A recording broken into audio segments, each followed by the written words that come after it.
Buenas tardes, estimados estudiosos, ¿cómo están? Espero se encuentre todo muy bien. La sesión del día de hoy que trabajaremos estará dedicada a lo que tiene que ver con grafos, redes, árboles, entre otras cosas. Inicialmente, quiero que noten que vamos a asimilar un grafo, también conocido como una red, como un conjunto de objetos llamados vértices, quienes están asociados con unos enlaces. Entonces, estos vértices o nodos están asociados con unos enlaces que vienen conocidos como aristas o arcos. Esos permiten desarrollar unos enlaces, unas conexiones entre sí, y uno puede entrar a estudiar pues, de qué consisten los mismos.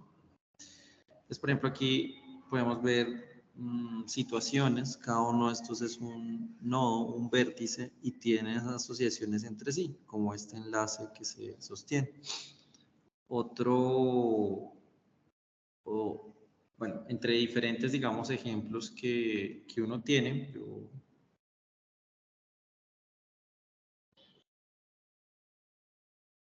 era, por ejemplo, asociado a diferentes tipos de problemas, como con las conexiones entre el tráfico dado por ciertos vehículos. Entonces, cómo es el transporte público, cómo hay una movilidad, digamos en el caso aquí en Colombia con el Transmilenio, las diferentes estaciones, cada estación puede ser un nodo, y una ruta entre una estación y otra puede ser una arista, un camino. Entonces uno pues tiene ciertos movimientos, el fluido, el agua, los billetes, una compañía aérea.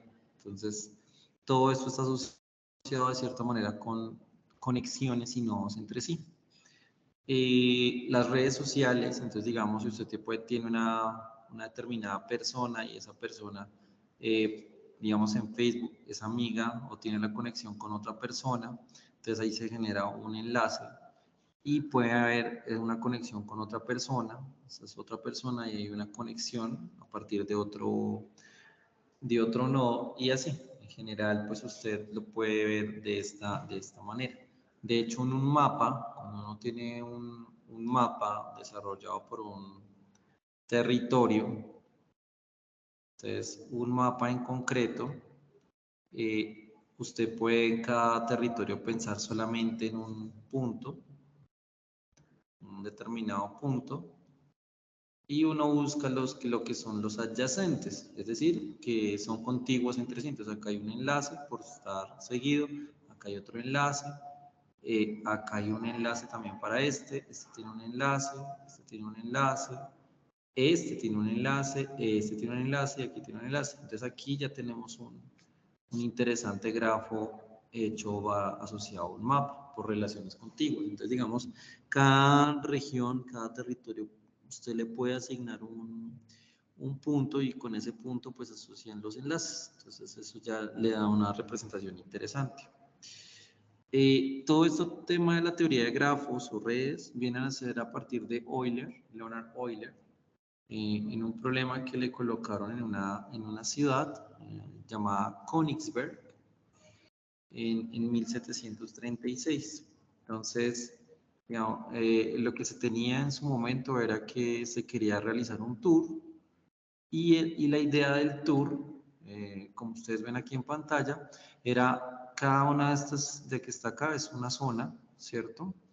Y esta también es una zona, una zona, y estos que se ven acá, esto azul que se ve es el río que pasaba por allí de la ciudad de Königsberg, y estos que se ven aquí cafecitos son los puentes. Entonces la idea era armar un tour que pasara por todos los puentes sin repetir, solo pasar por uno sin repetir, que eso después se vendría a conocer como un camino euleriano de Euler, ¿cierto? Entonces, pasar por todos los puentes sin repetir.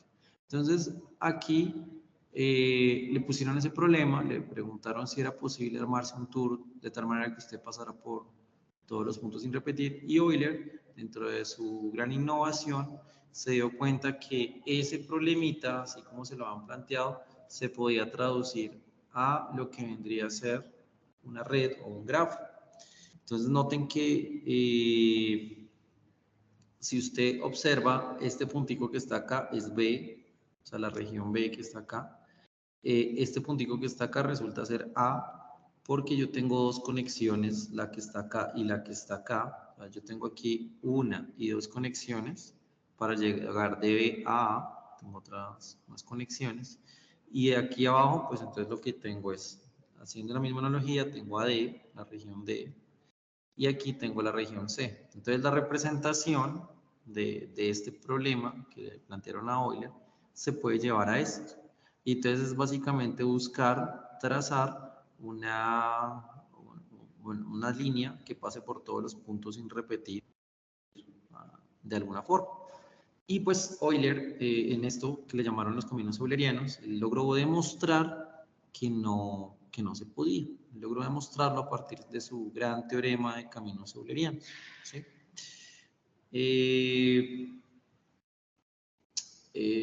Y eso, pues digamos que de alguna manera, hacia grandes rasgos, lo que significa es que para que se pueda completar el circuito, cada nodo debería tener como un grado de entrada y de salida. O sea, cada uno debería tener como una entrada y una salida y ya. O sea, debería ser de una cantidad par. Entonces, este nodo tiene una cantidad impar, este tiene una cantidad impar, porque es la cantidad, digamos, de enlaces con los que tiene al otro lado. Y si usted tiene una entrada, debería tener una salida. Eso es lo que se busca. Pero digamos que en este problema usted tiene unos que entrada, salida y vuelve y entra. Entonces, pues la idea sería tener entrada y salida para que complete de alguna manera el circuito, para poderlo desarrollar. Entonces, bueno. Otro problema es el problema del cartero chino. Entonces, el cartero chino, él debe repartir una correspondencia a cada una de las casas de su distrito y fíjense que él debe empezar, bueno, siendo la oficina de correos su punto de partida y llegada. Entonces, lo mismo. Entonces, usted puede decir que, no sé, que la oficina de correos puede ser este punto y usted tiene que pasar por todos los puntos sin repetir, ¿cierto que sí? Y buscar una ruta óptima tal que usted pueda pasar por los puntos sin repetir. Digamos, aquí está el mapa de la ciudad y de qué manera pues irme pasando por todos. Y obviamente, digamos, en este sentido, otro problema es buscar, listo, pasar por todos, pero también que me tome la menor distancia posible, ¿cierto? Es un problema interesante asociado a este, del cartero chino. Bueno, entonces, como les decía, un ciclo euleriano es un grafo cerrado que recorre todas las aristas sin repetir. Estoy buscando pasar por todas las aristas sin tener que repetir de cierta manera. Y aquí es donde viene lo que se llama el grado, que el grado es la cantidad de entradas que va a tener pues o digamos de enlaces que tiene un nodo. Y debe ser par, justamente por el tema de que debe tener una entrada, o sea, debe tener una entrada y una salida. ¿Sí? Para poder entrar, salir, para poder irme a otro lado. Pero si tiene una cantidad impar, quiere decir que entra, sale y vuelve y entra. Entonces no, como que no le va a permitir completar el circuito justamente por eso. Eso es lo que Euler logró demostrar matemáticamente. Bueno, y el problema del metro urbano, entonces da una red de transporte, un grafo. Recordemos que red y grafo son sinónimos, entonces buscamos la ruta óptima entre dos elementos de la red, tal que lo mismo, que pueda pasar por todos estos puntos en un camino mínimo, ¿cierto? Que me tome la menor cantidad entre cada par de vértices. Entonces, hay un algoritmo interesante que pues no tocamos aquí, pues no, por lo menos para este curso, pero sí es el algoritmo de Dijkstra, que es buscar minimizar, o sea, pasar por los puntos de tal manera que usted pueda tomar el menor camino posible. ¿Sí? Hay unas distancias Entre punto y punto habrá unas distancias y usted tiene que buscar pues algo que le tome la menor cantidad de formas posibles, ¿cierto? Entonces, bueno, y aquí, claro, usted lo que quiere es pasar por todos los puntos, entre punto y punto hay una distancia y quiere que le tome el menor recorrido posible, ¿cierto? Pasar por los puntos sin caminar tanto, de cierta manera. Entonces, para eso se pide dos cosas, pues que el grafo sea conexo y que sea ponderado. Entonces, ¿qué significa que sea conexo? Conexo significa que dados dos puntos, los que sea que yo elija, puedo pasarme de un lado a otro, o sea, que existe un camino que me lleva de un vértice a otro, mejor dicho. Y si estoy parado en un vértice acá, puedo llegar a otro vértice sin ninguna dificultad. No voy a tener un vértice aislado del cual no hay una forma de llegar al otro vértice. Y ponderado significa que pues en cada vértice tengo como un valor numérico. Ese valor numérico perfectamente podría ser una distancia o un costo dependiendo de la situación que yo busque modelar. ¿Listo? Bueno, este es el famoso problema y teorema de los cuatro colores, que dice que si usted tiene aquí un mapa, sea el mapa que sea, entonces ese mapa se debería poder pintar con solamente cuatro colores que no sean contiguos entre sí. Es decir, que usted no tenga azul acá y azul al lado. O sea, no pueden haber dos mapas coloreados de forma de un color adyacente. O sea, no de manera, digamos, adyacente, consecutiva. O sea, este, digamos, es azul, el otro no puede ser azul. Entonces, lo que se demostró es que para poder colorear este mapa sin necesidad, se necesitan cuatro colores. Con cuatro colores ya usted tiene para poderlo pintar todo el mapa sin que pase este tema de las conexiones. Eso es un problema muy interesante que también fue resuelto por la teoría de grafos. Listo.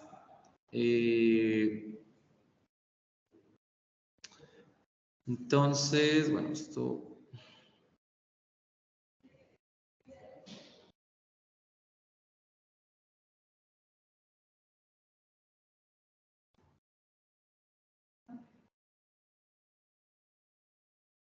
Entonces, digamos, bueno, ya digamos, si damos unas definiciones matemáticas algo más interesantes, entonces notamos que un grafo, listo, pues digamos, son unos vértices, tenemos unos enlaces, y lo que queremos hacer entonces con ellos es dar una representación de estos mismos, ¿cierto? Entonces, yo podría empezar diciendo que, nombrando, entonces digamos, yo puedo nombrar, este es el vértice 1, este es el 2, este es el vértice 3, y armo lo que son los enlaces. Entonces, la cantidad de vértices que yo tengo es 1, 2, 3, y la cantidad de enlaces, pues lo puedo colocar acá en parejitas. Entonces, digamos, puede ser el 1, 2, es un enlace, el 2, 3, también tengo el enlace 2, 3, y tengo el otro enlace 1, 3. Entonces, realmente para un grafo lo que usted necesita es una cantidad de vértices y una cierta cantidad de enlaces que se mira allí. Y pues como les decía ahorita, entonces digamos el grado es justamente que la cantidad de enlaces que se tiene, es lo que se busca y bueno, todo, recuerden que un enlace perfectamente es una conexión, entonces digamos, por ejemplo, cuando dos personas se saludan, ahí hay una conexión, entonces aquí pues está asociado con eso. Y luego viene lo que se llama la matriz de adyacencia. Entonces, una matriz de adyacencia que busca. Lo que busca es que, por ejemplo, si usted tiene una cierta cantidad de vértices, aquí está el vértice 1, el vértice 2, el vértice 3, el vértice 4, el vértice 5, entre todos ellos, pues primero que todo, algo interesante en este grafo, ¿sí? Es que si usted ve que tiene un enlace de un vértice con otro, entonces usted coloca un 1. Y si no tiene un enlace, entonces coloca un 0. Hay una cuestión que a veces en algunos libros se toca y es el concepto de bucle. Entonces, el bucle es como que está el 2 y regresa al 2, ¿sí? O sea, el bucle, o sea, estar aquí y regresar. Entonces, eso sería una conexión entre el 2 consigo mismo, pero pues eso depende mucho pues del área con el que se esté trabajando. En probabilidad se utiliza bastante en una cosa que se conoce como las cadenas de Markov. Pero entonces, digamos, para efectos de este ejemplo, no tenemos bucles en sí. Entonces, por eso esta diagonal son ceros. Y tener un 1 significa que yo tengo un enlace entre o sea, este 1 significa que tengo un enlace entre el 2 con el 1, que es lo que vemos acá. Pero lo interesante es que acá, el hecho de que usted tenga ese enlace también tiene enlace reverso. Entonces, el 2, si tiene el 1, 2, tiene el 2, 1, que efectivamente se ve acá. Luego esta matriz es simétrica. Es decir, que si yo parto esto sobre la diagonal, el triángulo, la parte triangular inferior y la parte triangular superior son como una especie de espejo, ¿cierto que sí? O sea, A es igual a su traspuesta desde la álgebra lineal. Entonces, eso es algo interesante que uno puede observar allí. Entonces, uno puede armarse enlaces.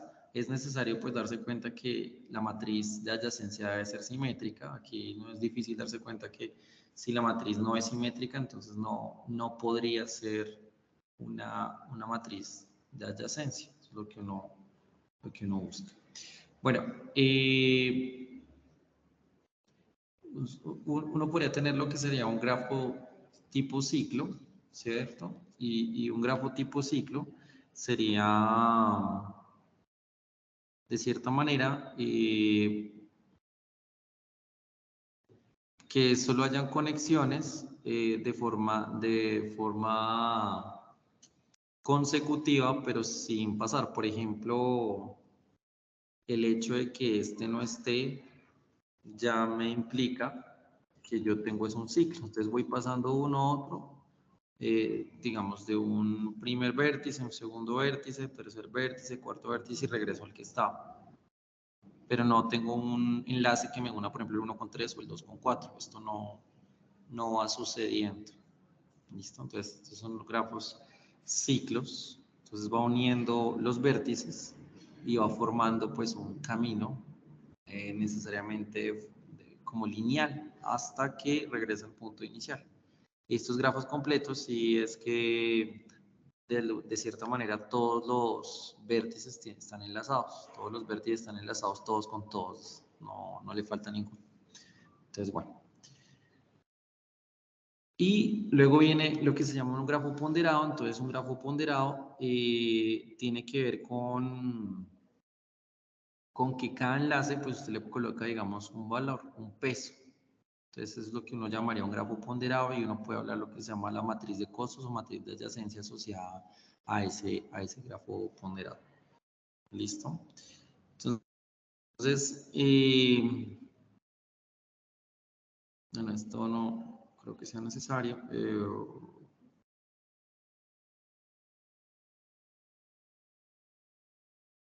Bueno, de estos caminos. Esto ya lo mencioné.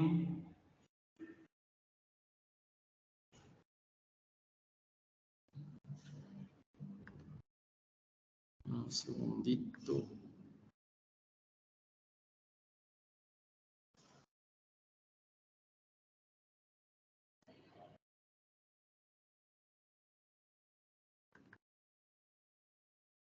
Bueno, yo ya había mencionado esto, pero digamos, un grafo decimos que es conexo. Si se puede armar un camino de entre, o sea, cualquier par de vértices se pueden conectar de cierta manera. O sea, hay un camino que me lleve de un vértice a otro. Entonces, siempre va a poder conectar un vértice con el otro a partir de un cierto camino a través de enlaces, de una sucesión de enlaces en la que yo esté trabajando. Eso es lo que yo busco cuando estoy mirando que un grafo sea conexo. ¿Qué sería disconexo? Disconexo sería, por ejemplo, en este ejemplo, en el que tengo estos tres vértices, estos dos vértices, y estos están conectados acá, pero no hay manera de que yo lleve el de X a Y, no hay forma de conectarlos, hay una separación. Entonces uno dice que es disconexo. Y aquí uno estudia lo que se llaman las componentes conexas del grafo, es decir, la la mayor cantidad de vértices con sus enlaces dentro de los que sería un subgrafo, es decir, una subparte o un subconjunto del grafo que tiene unos enlaces conectados de cierta manera a los vértices. Entonces, componentes conexas, digamos, esta es una primera componente conexa, esta es otra segunda componente conexa, hay una separación, entonces eso se estudia. Y hay un área pues dedicada a la teoría de grafos que estudia lo que llaman la matriz laplaciana del grafo y que a partir de hacer un estudio de valores propios uno puede encontrar cuántas componentes conexas tiene el grafo a partir de allí. Esas son relaciones interesantes porque, por ejemplo, si uno quiere estudiar en redes sociales un determinado amigo que tiene conexiones con otras personas, si tiene más conexiones, su componente conexa debe ser muy grande, mientras que alguien que tenga muy pocas conexiones, seguramente su componente conexa debe ser mucho más diminuta. Entonces, ese tipo de cosas se estudian a pesar de que ellos de pronto no estén enlazados ni tengan amigos enlazados en común. Eso es en redes sociales, en teoría de redes o redes neuronales, eso se utiliza un montón para distintas situaciones. Bueno,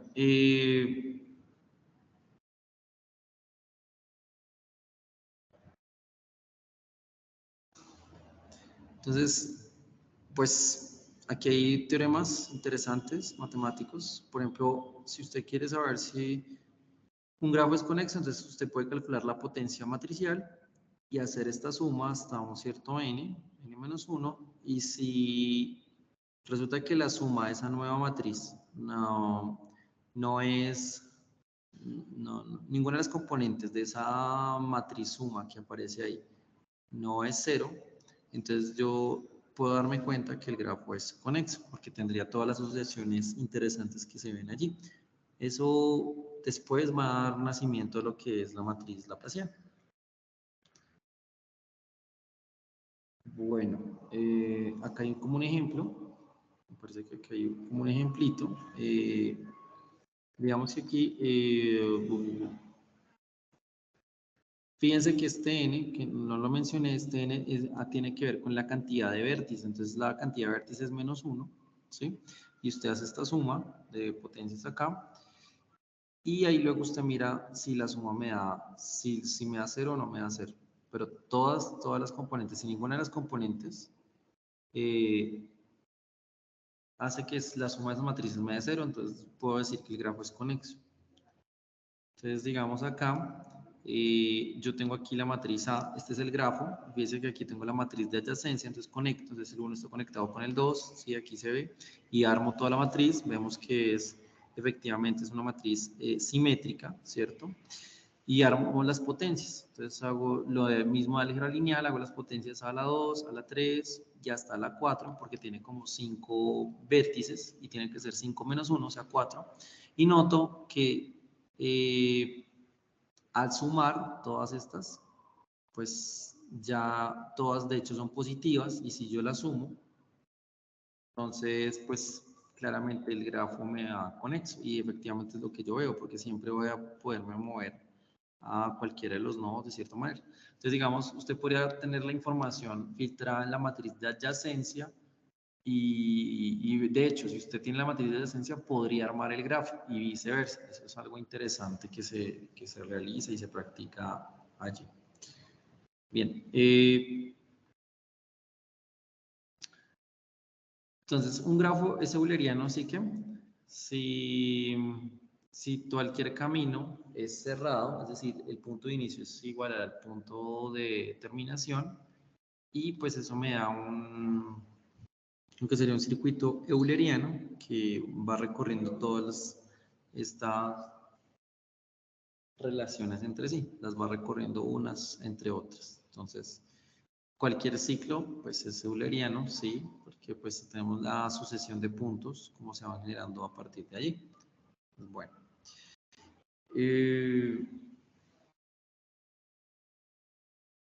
Y pues este fue el teorema que mencioné antes, y es un grafo conexo es euleriano, sí, solo sí.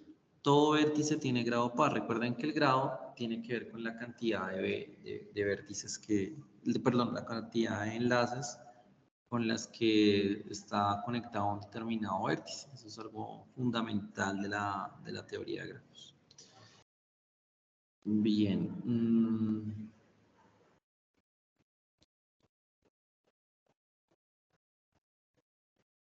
Entonces, decimos, un grafo conexo tiene un camino abierto. Entonces, ¿qué entendemos por un camino abierto? Un camino abierto euleriano es un grafo cuyo camino abierto recorre todas las aristas del grafo tan solo una vez. Eso es lo que se busca. Entonces tenemos una propiedad que dice que un grafo conexo tiene un camino abierto euleriano si y solo si tiene exactamente dos vértices de grado impar. Bueno, esto ya nos da una característica porque esto es un sí y solo sí. Significa que si usted encuentra un grafo en el que llega a tener dos vértices de grado impar, solo dos, exactamente dos, no más, exactamente dos. Entonces de una yo puedo decir que es un grafo conexo y tiene un camino abierto euleriano.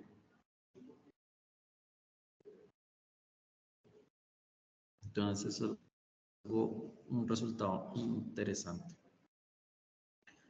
Ahora nos vamos a la definición. La siguiente parte es hablar de lo que se conoce como un árbol. Entonces, ¿qué es un grafo?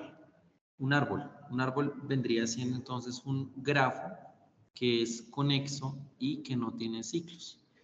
De alguna manera, una forma de imaginarse lo que es un árbol es que usted empieza en un determinado vértice, digamos, por jerarquía, y empieza a bajar de jerarquía. Entonces, este señor viene consecutivo a este y este se enlaza a tres hijos, ¿cierto? Y este se enlaza a otra cantidad de hijos. Es básicamente un señor. Entonces, digamos, no hay ciclos, entonces no puede pasar, no puede suceder que yo tenga este no puede pasar, no lo puedo tener, porque ahí tendría un pequeño subciclo aquí, eso no sucede, no puede pasar que yo lo tenga enlazado, digamos, acá, no, tampoco.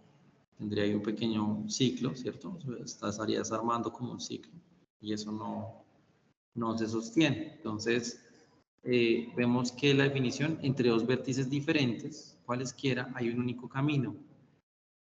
Y como es un único camino, o sea, solo hay una posible manera de llegar de un vértice a otro, un posible camino. No hay más formas. Si me hubieras colocado otro enlace ahí, me hubieras dado la oportunidad de irme por acá o irme por acá y devolverme acá. Entonces, no hay ciclos. Eso es lo que se busca detrás de esta definición de árboles, que es muy utilizada, muy interesante. Entonces,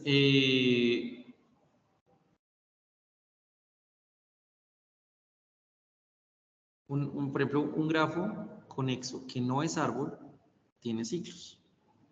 Entonces, usted lo que buscaría es lo que mencionamos. Uno puede armar el árbol quitando unas determinadas aristas. ¿Sí? Si usted puede tener un grafo cualquiera, pero si usted quita unas aristas adecuadas, podría generarse un árbol, ¿cierto que sí? Entonces, lo que yo busco es justamente eso, quitar aristas adecuadamente de tal forma que pueda armar un árbol adecuadamente. Eso sería interesante. Digamos, yo en este ejemplo, yo podría coger estos tres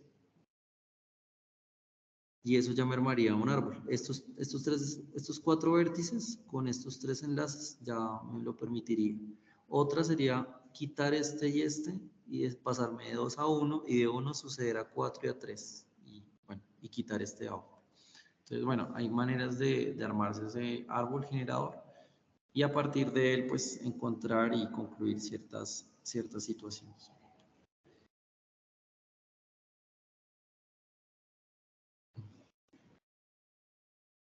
Listo. Entonces ahora, pues vamos a hablar un poquito del algoritmo de Dijkstra, del camino mínimo, del camino más corto entre entre dos vértices. ¿Listo? Entonces, ¿qué busco?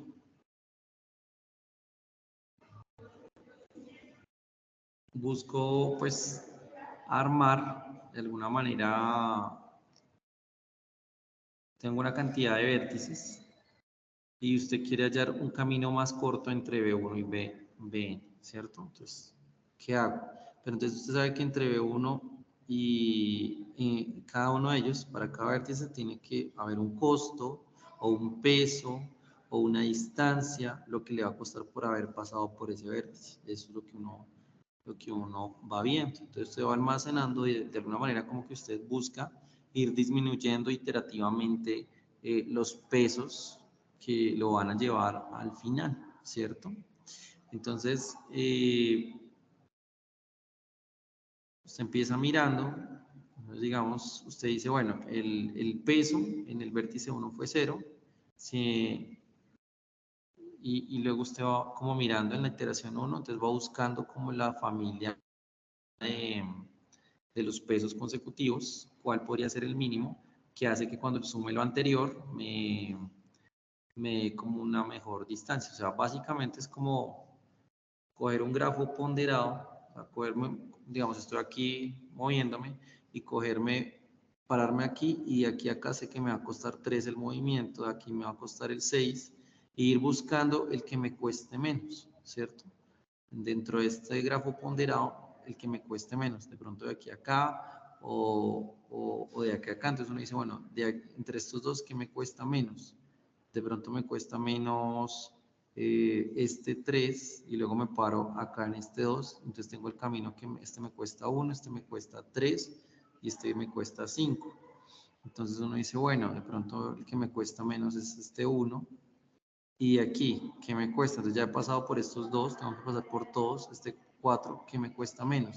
Este me cuesta 1, este me cuesta 4, pues me voy por el que me cuesta 1 y este 3, entonces estoy acá y este me cuesta un 2, este me cuesta 6, de pronto me cuesta mejor este 2 y este 5, tengo que pasar este, pues ya vamos. Entonces ahí vemos como un recorrido, ¿cierto? Un recorrido de cómo se está armando y con unos determinados costos, ahí armamos un camino. Pero obviamente esto, pues, cuando la cantidad de nodos y la cantidad de enlaces es tan alto y hay muchos pesos, pues ahí toca pasarse a la matriz de adyacencia, hacer el estudio y computacionalmente ver qué tanto me puede costar este algoritmo, qué tanto trabajo me puede tomar desarrollar dicha tarea. Eso es algo importante que uno entra a revisar. Entonces usted, pues, como vieron, aquí se armó el caminito, usted empieza como a comparar entre los posibles caminos, a ver qué le cuesta menos, y empieza a enlazarlo de cierta forma.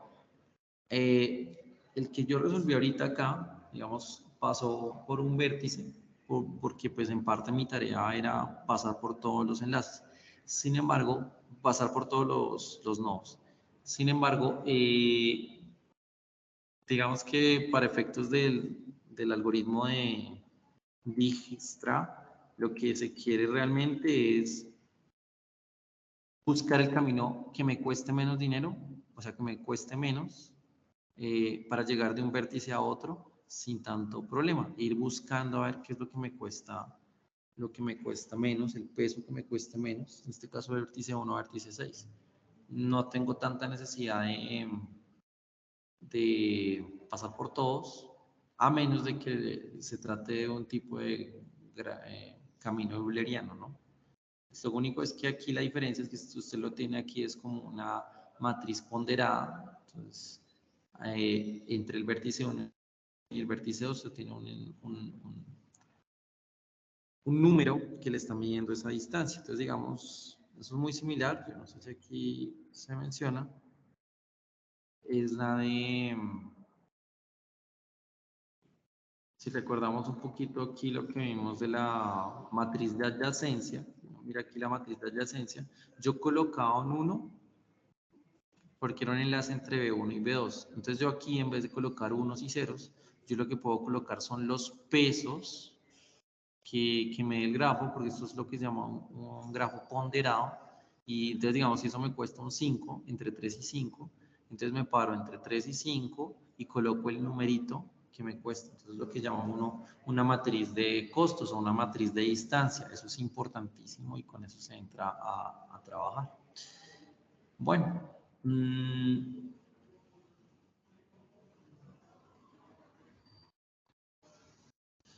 listo. Entonces, con esto hemos dado como una introducción interesante a todo lo que es la teoría de grafos y la teoría de grafos o redes y lo que es la teoría de árboles, los árboles vistos como un grafo sin ciclos. Entonces, dentro de los grafos y redes hay un problema que es muy interesante para efectos de logística, que es el problema de organizar el menor tiempo, o sea, organizar una sesión de actividades de menor tiempo para poder construir una determinada ruta que me permita completar un proyecto. Entonces, aquí es donde, pues, dentro del estudio de la investigación de operaciones, se crearon unos algoritmos, los algoritmos CPM y PERT. Cada una, pues, se realizó de manera independiente, pero, pues, de cierta forma son modelos equivalentes. Entonces, lo que se busca aquí es lo siguiente. Usted lo que quiere es generar un horario que le permita a usted planificar, programar y controlar proyectos. Pero un proyecto, usted lo debe entender, un proyecto usted lo debe entender como, como un conjunto de muchas actividades, unas actividades que están interconectadas entre sí. Y entonces, claro, cada actividad de estas le debe consumir a usted tiempo, recursos, ¿cierto que sí? Y ese tiempo, esos recursos vienen dados a partir de una red que es ponderada. O sea, usted está tomando una red o grafo ponderado y sobre él, sobre ese grafo, sobre esa red ponderada, usted va asignando valores y entonces inclusive usted podría asociar esto con alguno de los algoritmos que vimos anteriormente, de tal forma que me cuesten menos tiempo, pero que se cumplan. En este caso sí debe ser como un grafo euleriano, porque debe pasar, o sea, usted debe completar todas sus tareas sin ningún inconveniente, pero en el menor tiempo posible, ¿sí? Eso es lo que se está buscando aquí detrás con estos algoritmos. Entonces, uno empieza inicialmente como definiendo pues en sí un proyecto y ese proyecto debe tener unas características, ¿cierto? Entonces, dentro de esas características, usted lo que tiene es unas determinadas actividades en el proyecto, ¿cierto? Entonces, ¿qué pasa? Lo que yo quiero que noten es que usted una actividad básicamente viene dada por un enlace. O sea, una actividad es un enlace o un arco que llaman aquí. Es un enlace. Y usted lo que tiene acá es un inicio y un final de la actividad. O sea, aquí hay un inicio, acá hay un final de la actividad y acá usted puede colocar un determinado valor. Entonces, entre cada actividad, ¿sí? Usted tiene un valor, ¿sí? Es un valor que te lleva, o sea, el valor, ese es un valor de tiempo, entonces es el tiempo que le puede tomar a usted iniciar con una actividad y terminarla. Eso es lo que está haciendo determinada red, ¿cierto? Pero entonces, ¿cuál es en sí la idea de este método? La idea es que usted primero me da una consecución de actividades del proyecto, o sea, usted tiene un proyecto grande, ese proyecto grande tiene unas determinadas actividades con inicio y final, y usted pues entre eso usted va a tener unos tiempos y esos tiempos le están diciendo, bueno, yo estoy iniciando en tal parte, la actividad que se toca hacer es esto, me toma tanto tiempo, y así me voy armando todo, y con esa idea y según las precedencias que se ven ahí, usted va a armar una red. Entonces, luego de que usted vea esa red, entonces usted va a buscar lo que se llama el cálculo de ruta crítica, ¿cierto? Y cuando tenga ese cálculo de ruta crítica, eso es lo que le va a llevar a usted a saber organizar el horario, hacer un cronograma, que eso ya me permite llegar acá y armar lo que se conoce en investigación de operaciones como el famoso diagrama de Gantt. El diagrama de Gantt.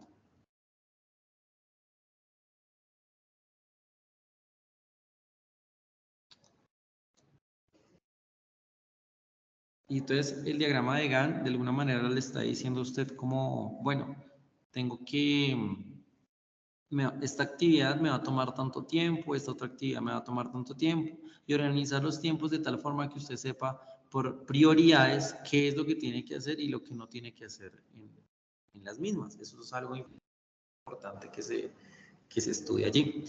Entonces, se deben cumplir unas reglas. Entonces, digamos, una primera regla es que, lo que les decía, cada actividad está representada por un enlace o un arco, y solo uno, no más.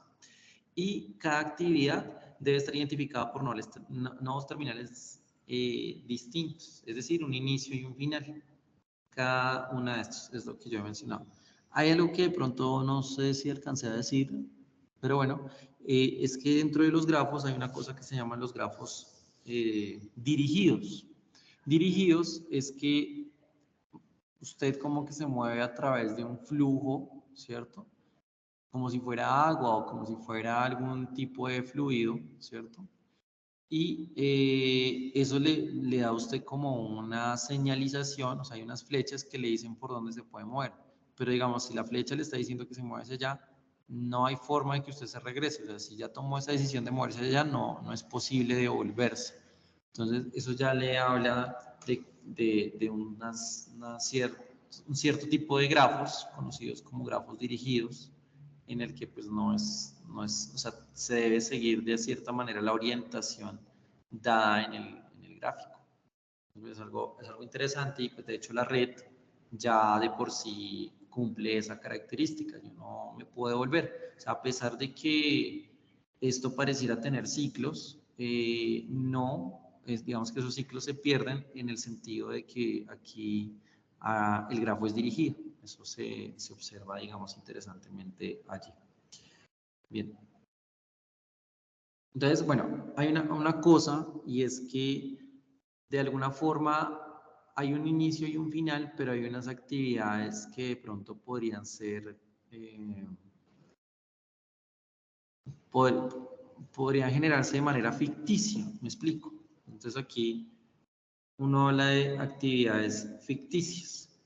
Entonces hay unas actividades que se llaman concurrentes, actividades concurrentes entre A y B. Entonces, pues lo que uno hace es que para que esto tenga un cierto sentido desde la teoría de grafos, de redes y demás, uno necesita agregar unas actividades de más, o sea que usted agrega como un nuevo inicio ahí o unos enlaces ahí, pues ficticios, que no ni quitan ni ponen, pero con el sentido de que de que se cumplan estas reglas de acá, que cada actividad solo puede estar enlazada por un arco y solamente un arco. O sea, no me puede pasar de que entre este inicio y este final haya otro arco por acá. O sea, esto no puede pasar, no puede ser que yo tenga dos. Eso no puede suceder. O sea, entre un nodo de inicio y un nodo final solamente puede haber un enlace. Eso es vital dentro de esta teoría. Entonces, lo que se hace, digamos, en este sentido, es que si usted tiene aquí un nodo inicial y un nodo final, usted dice, pero es que según las actividades que me dieron, yo tengo este enlace y este enlace. Entonces, lo que la teoría le dice es no, porque esto no está de acuerdo con la teoría. Entonces, lo que usted debería hacer realmente es crear una actividad ficticia, si son concurrentes. Entonces, usted dice, bueno, pues más bien tiene nodo 1, ármese otro nuevo nodo y con ese otro nuevo nodo genera esta que sería una actividad ficticia, ya sea si lo quiere aquí o lo quiere acá, bueno, entre los diferentes casos, justamente para respetar que entre un inicio y un final solo haya una determinada actividad. O sea, esa es la idea detrás de esta regla cuando se está armando pues el grafo en sí.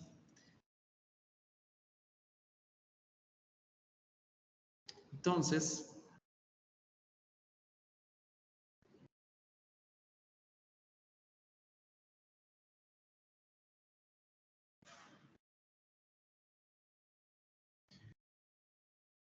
hay una tercera regla, ¿sí? Y es que pues también sigue estando, o sea, con lo que hemos visto acá atrás, es necesario crear estas actividades ficticias, ¿no? Entonces, como usted quiere mantener esas relaciones de precedencia correctas, o sea, las reglas número 1 y número 2, pues lo interesante de esas nuevas actividades ficticias es que el tiempo es nulo, o sea, cero.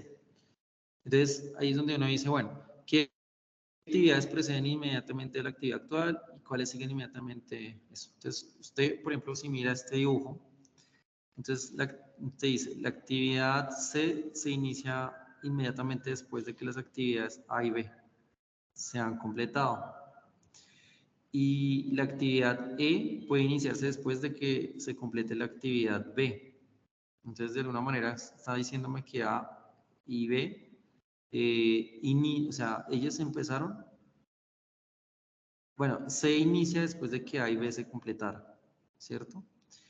Entonces, y dice que, bueno, y la actividad se va a completar. Entonces, aquí hay como muchas relaciones entre este nodo, o sea, y no debería suceder así, ¿cierto? No debería presentarse de esta manera tan extraña. Entonces lo que se busca es más bien crear una nueva actividad aquí ficticia que no interrumpa entre tareas, o sea, esta nueva actividad de justamente para evitar este inconveniente. Entonces no se mira así, sino se mira a partir de esto, creando actividades ficticias.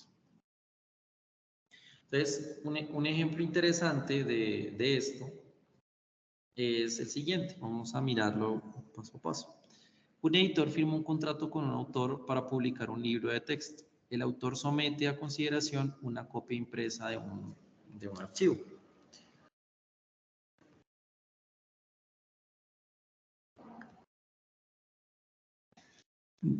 Copia impresa de un archivo de computadora del manuscrito.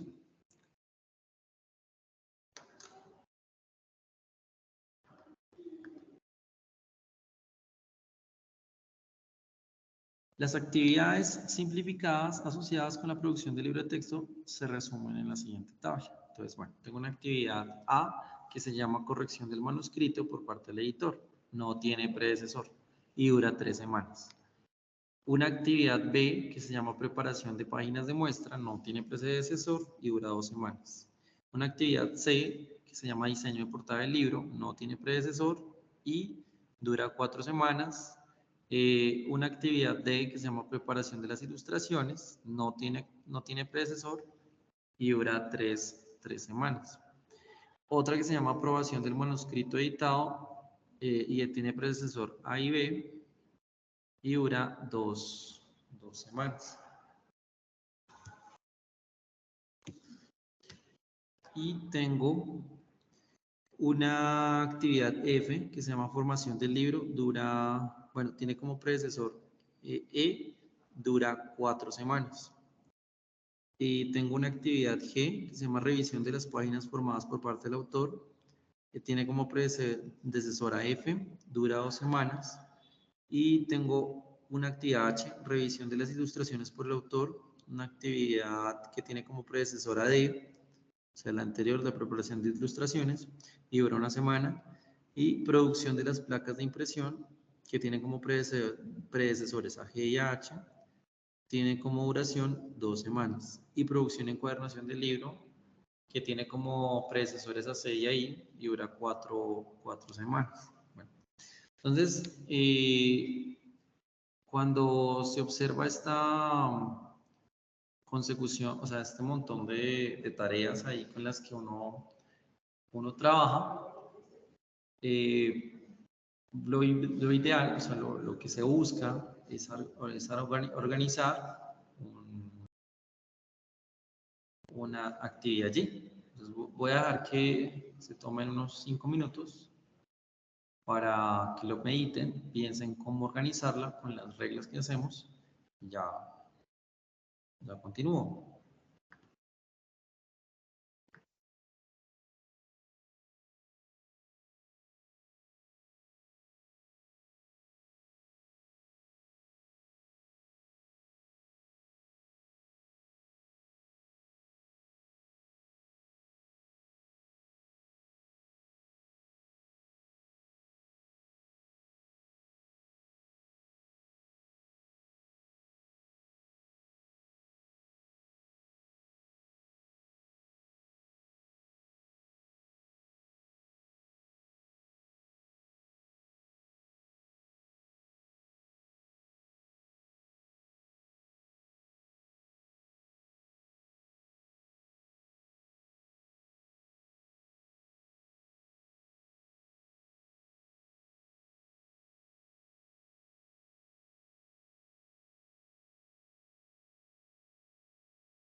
Bien, estudiosos. Espero que ya hayan realizado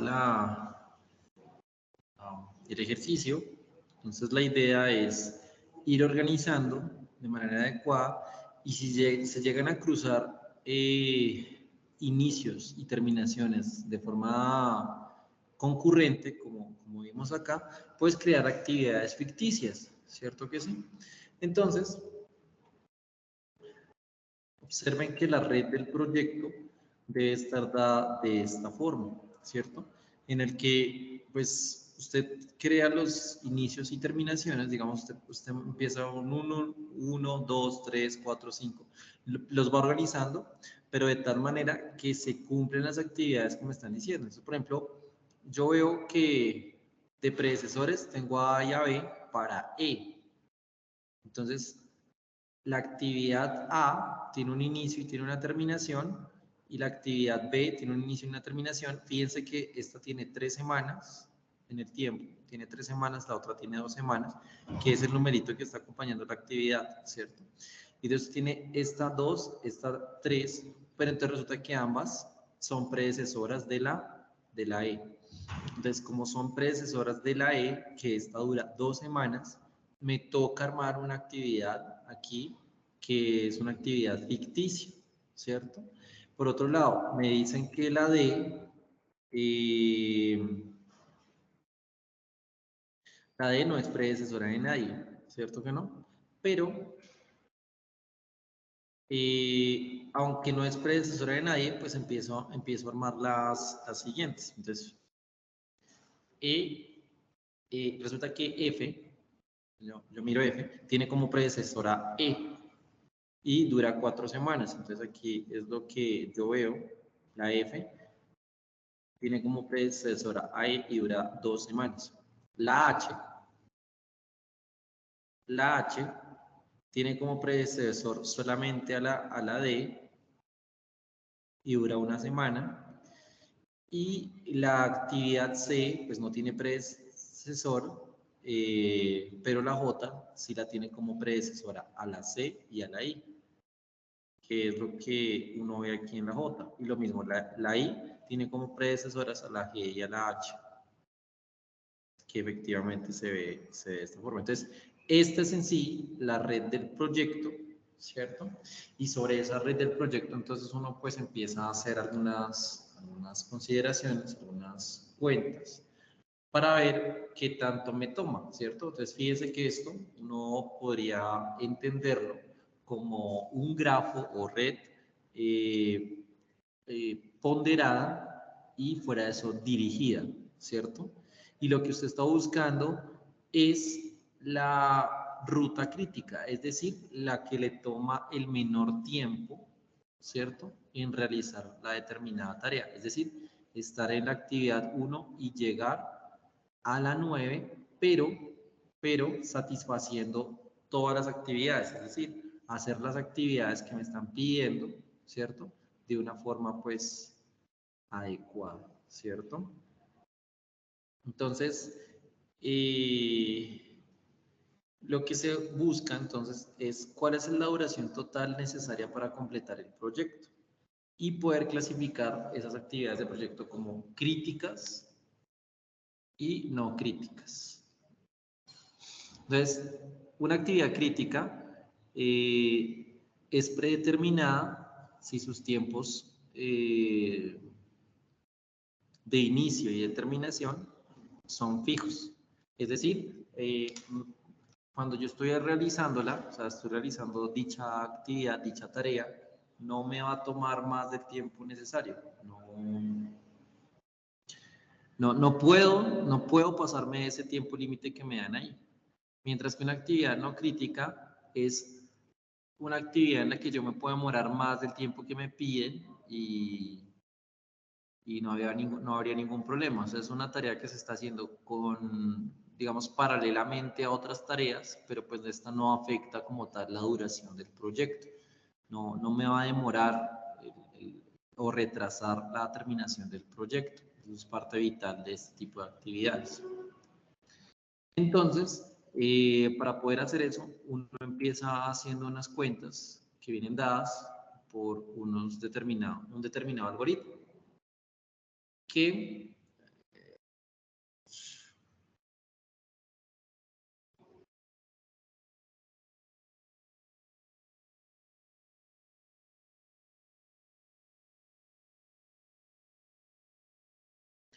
viene dado así. Entonces tenemos cuadrado sub j como el tiempo de ocurrencia más temprano del evento j, triángulo sub j como el tiempo de ocurrencia más tardío del evento j, ¿sí? Y duración de la actividad es cuánto me dura desde que yo estoy en un inicio y a un j, ¿cierto? Yo sé que una actividad en sí se puede representar como una pareja IJ, ¿cierto? Porque estoy en alguno de los nodos en sí. Entonces, este cuadrado y este triángulo, entonces es un lapso y define el periodo de tiempo durante el cual se programa la actividad y la duración en sí. Entonces, la duración va a ser una resta entre el tiempo más tarde y el tiempo más temprano, o sea, lo que máximo se puede demorar y lo que menos se puede demorar. Y eso es lo que yo empiezo a mirar. Entonces, va a ser crítica, la actividad va a ser crítica si esto resulta ser igual, o sea, que no me puedo demorar más y no va a ser crítica si resulta que estos señores de acá tienen que ser menores. Entonces, eso es lo que uno dice. Entonces, hay dos pasos, el paso adelantado y el paso retrasado. Y lo que uno hace es buscar para cada actividad dentro del grafo qué sería el cuadrado y el triángulo en determinada situación. Entonces, usted empieza diciendo que el cuadrado es el cuadrado sub j, ¿sí? En el nodo j va a ser 0, donde inicia el proyecto, y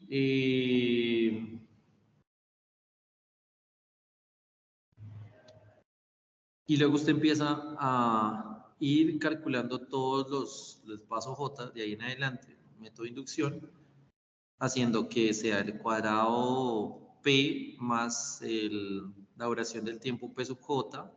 Entonces el máximo entre este señor que está acá y entre todos los que se van moviendo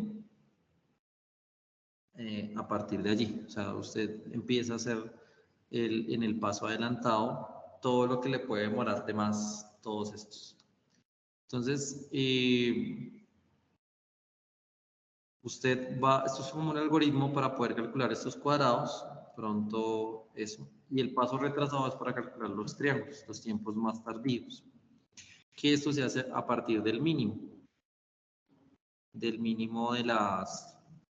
entre el triángulo n y entre el, pues, fíjese que acá usted empieza iniciando en lo que más le toma y empieza a disminuir y va tomando los mínimos de ahí hacia atrás hasta que pueda dar con el que el primero en el nodo 1 le está dando 0.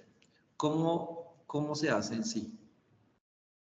Pues digamos, yo no sé si aquí, digámoslo aquí en este dibujito podemos más o menos hacer las cuentas. Yo creo que, pues digamos, yo empiezo diciendo lo siguiente, yo estoy en cuadrado 1, ese es igual a 0, porque estoy parado aquí, cuadrado 1 es igual a 0, estoy parado acá. Y lo que hago ahora es que, lo que hago ahora es decir, bueno, para encontrar al cuadrado 2 en el nodo 2, o sea, estoy parado ahora en el nodo 2, aquí, en esta actividad. Entonces, lo que yo quiero hacer es cuadrado 2 debe ser el cuadrado 1, que en este caso era 0, más la duración del tiempo de pasarme de 1 a 2, ¿cierto? Entonces, la duración del tiempo de pasarme de 1 a 2 es 5. Entonces, eso me está dando 5. Entonces, el cuadrado del más tardío en 5 debe ser eso, ¿cierto? El más temprano, perdón, el más temprano, el cuadrado, debe ser 5. Ahora, para pasarme al cuadrado 3, tengo que hacer el máximo entre el cuadrado 1 más la duración de pasarme de 1 a 3, coma el cuadrado 2 más la duración del tiempo de pasarme de 2 a 3. Entonces, es como,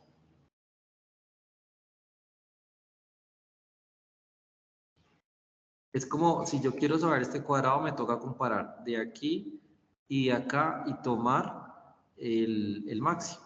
Entonces, tomo cuadrado 1 y le sumo la duración, que en este caso es este 0 más 6, y este 5 más, perdón, este 5 de acá que es el cuadrado, más la duración. Entonces, lo que yo veo es que usted me está pidiendo 0 más 6 y 5 más 3, o sea, tomar el máximo entre esta suma de 0 más 6 y 5 más 3, y eso da 8. Entonces, pues tiene que ser 8 cuadrado 3 para eso. Y de esa manera usted como que va desarrollando el algoritmo, va armando todo y eso le permite completar pues lo que serían los cuadrados aquí en la figura en el paso adelantado de pasarme de un cuadrado a otro, que sería el tiempo de más temprano. Y el paso retrasado, o sea, de devolverme, porque pues al final la idea es el inicio del paso adelantado, es empezar de cero e irme moviendo a través de la red y terminar acá. Mientras que el inicio del paso retrasado es estar acá e irme devolviendo.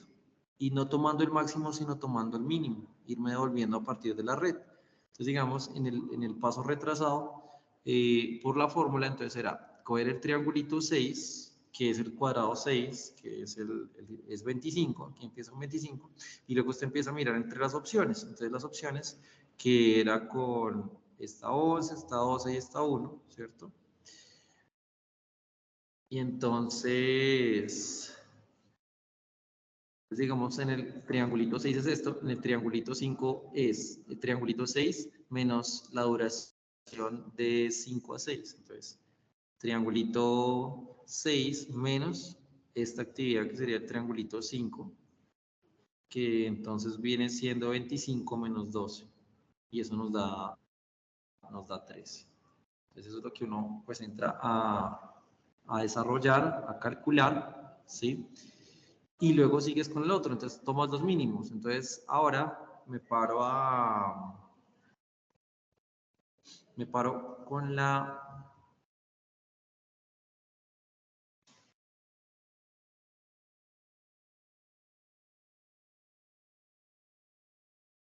con el triangulito 4, que entonces compararía del triángulo 6 menos 4, 6. Miramos un segundo la definición.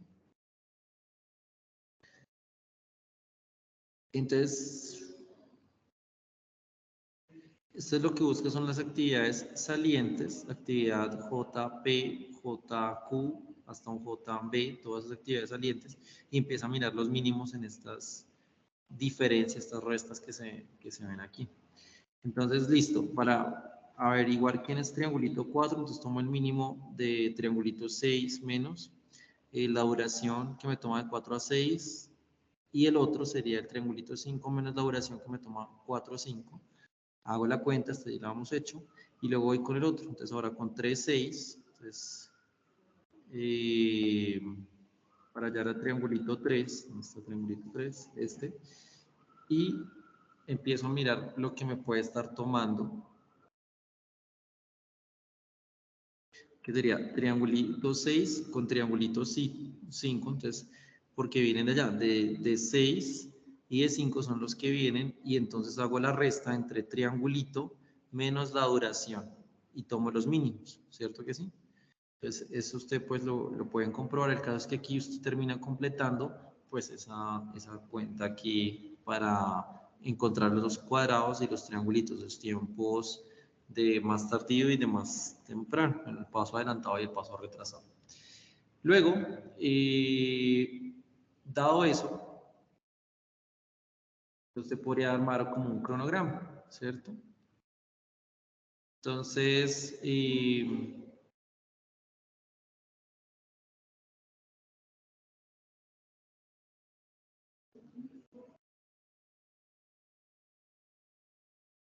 ya sabemos que, digamos, el cuadrado IJ representa el tiempo de más temprano, el triángulo IJ representa el más tardío.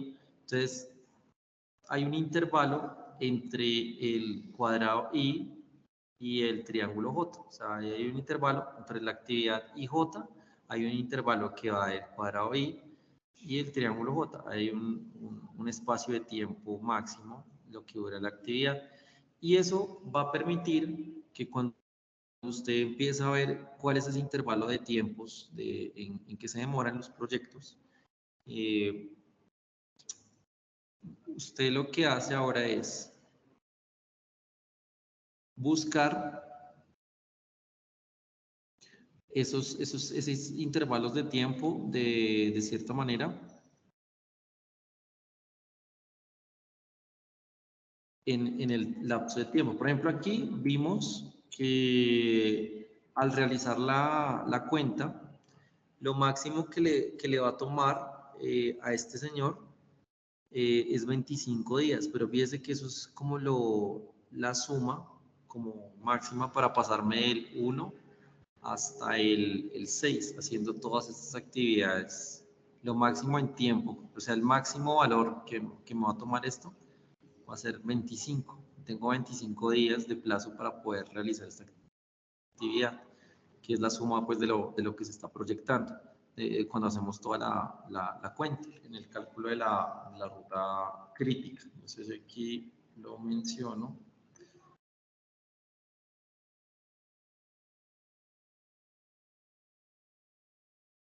Entonces, las actividades críticas de una red constituyen la ruta más larga que abarca el proyecto. Y pues eso venía dado por esos criterios. Entonces, lo que hago es sumar estos de IJ dentro del proyecto y buscar la ruta crítica asociada, que es buscarme pues esas sumas de lo máximo que podría armar, máximo que podría llegar a tener dentro de esta suma del tiempo. Y fíjense que aquí tengo 12 de tiempo, aquí tengo 0 de tiempo, aquí tengo 8, 12 más 8 da 20, más este 5, 25, entonces yo tengo aquí, esta es la ruta crítica del máximo tiempo que puedo llegar a tener.